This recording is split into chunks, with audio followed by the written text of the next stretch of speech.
తాకట్టులో ఉన్న బంగారాన్ని విడిపించి ఆ రోజు ఆన్లైన్ రేటుకే మేము కొంటాం. Sharma gold company. Suman TV ప్రేక్షకులకి నమస్తే.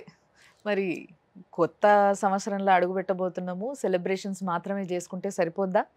మనము అసలు ఈ సంవత్సరం ఎట్లుండబోతుంది అనే విషయం తెలుసుకుంటే చాలా బాగుంటుందని మాకు అనిపించింది. అందుకోసమే దానికి రైట్ పర్సన్ అయిన గురువు గారిని ఈరోజు పిలవడం, ఇన్వైట్ చేయడం జరిగింది మన స్టూడియోకి. ఆయన్నే మీ అందరికీ బాగా పరిచయం ఉన్న ప్రముఖ ఆస్ట్రాలజర్ అయ్యప్ప శ్రీకృష్ణ సుధీ గారు. గురుగారు నమస్తే. నమస్కారం అండి. పర్టికులర్గా ఇప్పుడు నా గురించి తెలుసుకోవాలని మేము అందరము అనుకుంటాం. కాబట్టి మొదట ఎక్కడి నుంచి మొదలు పెడదాం అంటారు? మరి సహజంగా ముందు మేషరాశి కాబట్టి మేషరాశి ఫలితాలు రాశి ఫలాలుగా అయితే మేము ఉగాది నుంచి ఎక్కువ ఫలితాలు చెప్పడం అలవాటు. అవును. ఇప్పుడు అందరికీ ఏంటంటే కొత్త సంవత్సరం జనవరి ప్రారంభం కాబట్టి దాంట్లో ఆదాయ వ్యయాలను తీసేద్దాం. ఎందుకంటే ఉగాదికి ఎలాగో చెప్పుకుంటాం. అవును అవును. ఆదాయ వ్యయాలు ఎలా ఉంటాయి, రాజపూజ్యం అవమానాలు అవేంటంటే పంచాంగానికి బట్టి చేసుకుంటూ వెళ్తాం. ఈ పర్టికులర్గా ఏంటంటే జనవరిలో మనకి వెస్ట్రన్ సిస్టంలో ఉండేటువంటిది, అలానే కొంత సంఖ్యాశాస్త్రాన్ని జోడీకరించి సంఖ్యాశాస్త్రము జ్యోతిష్ శాస్త్రము రెండింటిని ఆధారంగా చేసుకొని ఎలాంటి ఫలితాలు ఉంటాయి. అలానే గ్రహగతులు మారుతుంటాయి. ప్రతి నెల ఒక్కొక్క గ్రహం ఒక్కొక్క చోట ఉంటుంది. అలానే సంవత్సర కాలం పాటు దీర్ఘంగా ఉండేటువంటి గ్రహాలు గురుడు, శని, రాహు. ఈ సంవత్సరం కుజస్తంభన కూడా ఉంది, అది జూన్ వరకు ఉన్నది. కాబట్టి ఈ గ్రహస్థితులు ఏ రాష్ట్రం మీద ఎలాంటి ప్రభావం చూపెడతాయి? కుజస్తంభన అంటే దీనివల్ల ఏం జరుగుతుంది గురుగారు? సహజంగా కుజస్తంభన అన్నప్పుడు కుజుడు స్తంభించినప్పుడు అన్ని రకాలైనటువంటి వాతావరణ పరిస్థితుల్ని, ఆర్థికమైనటువంటి స్థితిగతుల్ని స్తంభింపజేస్తాడు. తద్వారా ఆర్థిక పురోగతి ఉండదు. వాతావరణంలో కూడా బాగా వర్షపాతం పడుతుంది. కుజస్తంభనం అంటే వర్షాన్ని పడనివ్వకుండా చేస్తాడు. అలానే కుజుడు అగ్నితత్వ స్వభావం ఉన్నవాడు, జలతత్వ రాశుల్లో ఉన్నాడు. తద్వారా ఏంటంటే అగ్నితత్వ రాశి స్వభావం ఉన్న గ్రహం జలతత్వ రాశుల్లో ఉంటే స్వతహాగా ఏంటంటే కొన్ని ప్రమాదాలు, అగ్ని ప్రమాదాలు కాలండి, అలానే వచ్చేసి కొంత అగ్ని పర్వతాలకు సంబంధించినటువంటిది, తర్వాత భూకంప సంబంధమైనటువంటి సంఘటనలు, లేదంటే సముద్రం నుంచి వచ్చే తుఫాను లాంటి వాటికి కారణమయ్యేటువంటి అవకాశం.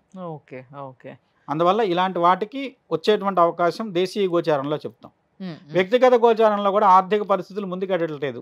తద్వారా ఏంటో కొంత స్తబ్దత ఉంటుంది వాతావరణంలో, ఆర్థిక పురోగతి స్తబ్దంగా ఉంటుంది. దానికి కుజుడు కారణం అవుతాడు. మరి ఇప్పుడు స్పష్టంగా మేషరాశి గురించి మాట్లాడుకుంటే, మేషరాశి వారికి ఈ సంవత్సరం మంచి అద్భుతమైన ఫలితాలు ఉండే సంవత్సరంగా చెప్పొచ్చు. ముఖ్యంగా సగం చాలా బాగుంది. ఎందుకంటే గురుడు ధనస్థానంలో ఉన్నాడు జూన్ వరకు ఉన్నటువంటి గురుడు ఆర్థిక విషయాల్లో ద్వితీయంలో గురుడు ఉంటే మీకు బ్యాంక్లో ఉన్నట్టే, మన చుట్టూ డబ్బులే ఉంటాయి అనుకోండి, అలా ఉంటుంది పరిస్థితి. అందువల్ల ఆర్థిక పరిపుష్టి కలిగిస్తాడు గురుడు. అవసరాన్ని ఏది కూడా డబ్బులే కాగు, ఆర్థికంగా అన్ని విధాలా బాగుండేటువంటి కాలం. ఆర్థిక స్థితిగతుల్లో మేషరాశి వాళ్ళకి ఈ సంవత్సరం జూన్ వరకు అత్యద్భుతమైన కాలం కింద చెప్పొచ్చు. అంటే ఈ సంవత్సరం అప్పు అడగాలంటే మేషరాశి వాళ్ళని అడిగేయండి, బ్రహ్మాండంగా ఉంటుంది. వాళ్ళ దగ్గర ఉంటాయి, మీకు ఇవ్వాలని ఉంటే ఇచ్చేయచ్చు. అమ్మో కష్టమే. ఆరోగ్య పరిస్థితులు తర్వాత కుజస్తంభన వల్ల స్థిరాస్తులు కొనుగోలు చేయడానికి, అది కూడా ఏంటంటే ఒకసారి ప్రయత్నం చేస్తే కాకపోతే రెండోసారైనా ప్రయత్నం చేసి స్థిరాస్తులు కొనుగోలుకు ప్రయత్నించినట్టయితే స్థిరాస్తి వృద్ధి ఉంది. అంటే కుజస్తంభన కొంత ఆలస్యం చేస్తుంది, అంతకుమించి వేరే ఏం కాదు. అలానే ఆరోగ్య పరిస్థితులను కనుక గమనించుకున్నట్లయితే ఈ రాశి వారికి ఉన్నటువంటి గురుబలం కానివ్వండి, శని యొక్క సంచారం మార్చి 29 నుంచి మీనరాశిలోకి రావటం వల్ల కలిగేటువంటి ఏలినాటి ప్రారంభం కాబోతుంది. కానీ వ్యయస్థానంలో శని అంత పెద్ద తీవ్రమైన నష్టాన్ని కలిగించడు. దాని విషయంలో అంత భయపడాల్సిన పనేమీ లేదు. ఎందుకంటే పూర్వాభాద్ర ఉత్తరాభాద్ర నక్షత్రాల్లో సంచరిస్తున్నంత కాలం శని యొక్క అనుకూలత కొనసాగేటువంటి అవకాశం ఉంది మేషరాశి వాళ్ళకి. ఒక రేవతి నక్షత్రంలో సంచారం చేసేటప్పుడు కొంత జాగ్రత్త అవసరం. అది ఈ సంవత్సరం రాదు, 2026-27లో ఉంటుంది. కాబట్టి భయపడవలసిన అవసరం ఏమీ లేదు. కాబట్టి ఈ సంవత్సరం మేషరాశి వారికి కలిసి వచ్చేటువంటి కాలం కింద చెప్పొచ్చు. మొదటి అర్ధభాగం మీరు ఏదైనా బాగా ఎక్కువ ఖర్చుతో ఉన్న ప్రణాళికలు ఉంటే జూన్ లోపల పూర్తి చేయడానికి ప్రయత్నం చేయండి.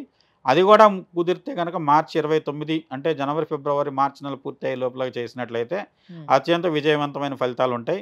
శుభకార్యాలు జరపగలుగుతారు. అదేవిధంగా వచ్చేసి మీకు ఇంట్లో ఏదన్నా వచ్చేసి ఉద్యోగపరమైన ప్రయత్నాల్లో ఉన్న వాళ్ళకి ఉద్యోగమైనటువంటి ప్రయత్నాలు ఫలిస్తాయి.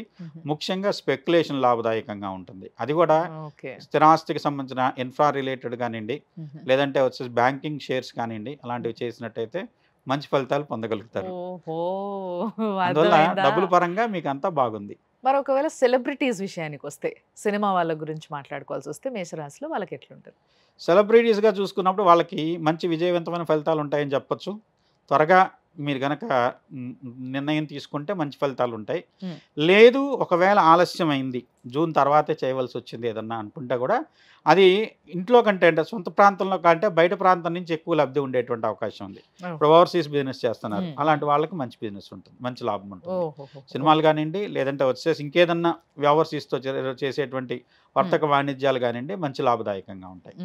మరి విద్యార్థుల పరిస్థితి గురుగారు? విద్యార్థులకు మంచి గురుబలం ఉంటే ఉన్నత శ్రేణి ఫలితాలు ఉంటాయి. విద్యాపరంగా ఏమీ ఇబ్బందులు లేవు. Okay. అయితే మార్చి తర్వాత శని మారిన Hmm.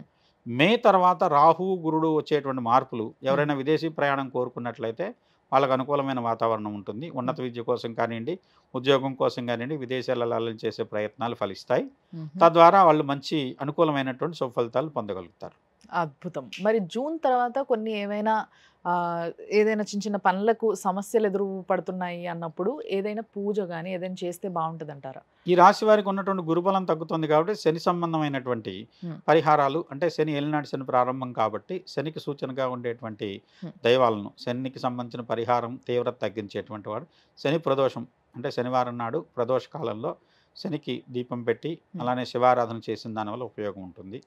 అలానే శ్రీ వెంకటేశ్వర స్వామి వారిని ఆరాధించడం, అక్కడ మొక్కుకున్నా మొక్కకపోయినా ఏదైనా ఈ యొక్క శని వల్ల ఆలస్యం కానీ పీడ కానీ ఉన్నటువంటి పరిస్థితి కాబట్టి వెంకటేశ్వర స్వామికి తప్పనిసరిగా ఈ సంవత్సరం తలనీలాలు సమర్పించండి. మేషరాశి వారు వారికి ఉన్నటువంటి శని పీడ కానివ్వండి, దుష్టగ్రహ పీడ కానీ తొలగేటువంటి అవకాశం ఉంది. ఆ విధంగా వీళ్ళకి అనుకూలమైన ఫలితాలు ఉంటాయి. ముఖ్యంగా ఎవరైతే సంతానాన్ని కోరుకుంటున్నారో, సంతానము స్పెక్యులేషన్ రెండు లాభదాయకంగా ఉంటాయి. సంతానం కలుగుతుందని చెప్పొచ్చు, అదేవిధంగా స్పెక్యులేషన్ పరంగా కూడా వాళ్ళకి బాగా ఆర్థికంగా కలిసి వస్తుందని చెప్పొచ్చు. ఓ అద్భుతం. సో ఈ వివరాలు తెలుసుకున్న తర్వాత నాకు మాత్రం చాలా స్పష్టంగా ఏమర్థమైందంటే మేషరాశి వాళ్ళు తప్పకుండా తిరుపతికి వెళ్ళిపోవాలన్నమాట. అది మాత్రం బాగా అండర్లైన్ చేసుకోండి. మళ్ళీ ఏమైనా డౌట్స్ ఉంటే తిరిగి చూడొచ్చు. అంతేకాకుండా గురుగారికి సంబంధించిన నెంబర్ కూడా మీకు కింద స్క్రీన్ పైన కనిపిస్తూ ఉంటుంది. ఇంకేమైనా వివరాలు కూడా తెలుసుకోవాలనుకుంటే మీరు తప్పకుండా అపాయింట్మెంట్ తీసుకోవచ్చు. చూస్తూనే ఉండండి సుమన్ టీవీ. నమస్తే గురుగారు.